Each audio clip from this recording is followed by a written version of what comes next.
how he became the king, basically.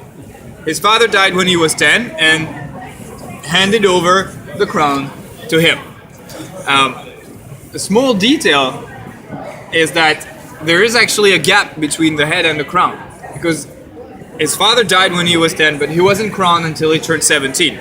He was a little bit too young when he was 10 to actually be crowned. So the gap there represents the time he needs to wait to actually be crowned.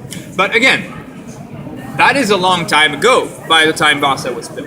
And he still felt like it was important to show why he was the king. And that was actually in the face of a competing claim by his cousin. Gustav Adolf's cousin, Sigismund, who was king of Poland and Lithuania, also claimed the Swedish crown.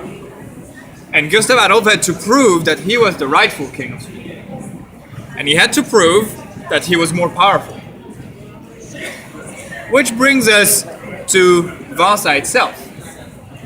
Because, of course, putting that story at the very top of the most important place on the warship is no coincidence.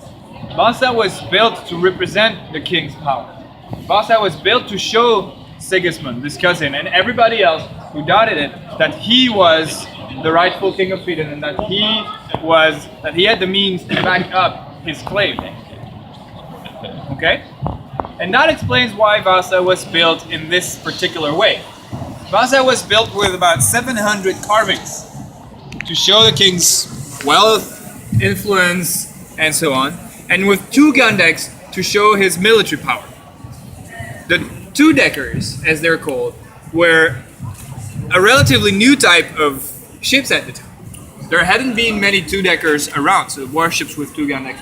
And when Gustav Adolf built his two-decker, Vasa, it was actually one of the very first in Northern Europe.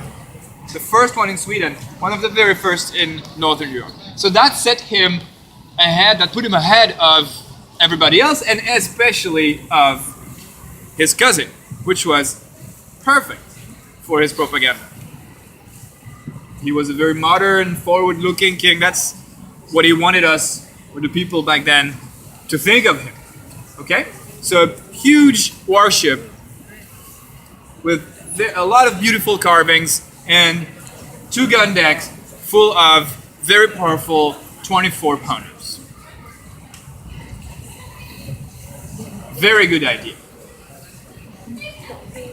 Unless you take into account that the people who actually built the ship had no idea what they were doing.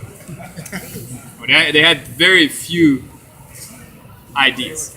They had very little experience. They had a lot of experience of building single-deckers, but they had never built a 2-decker. And pretty much nobody around them had. Nobody in or around Sweden had built 2-deckers. So there was nobody they could ask.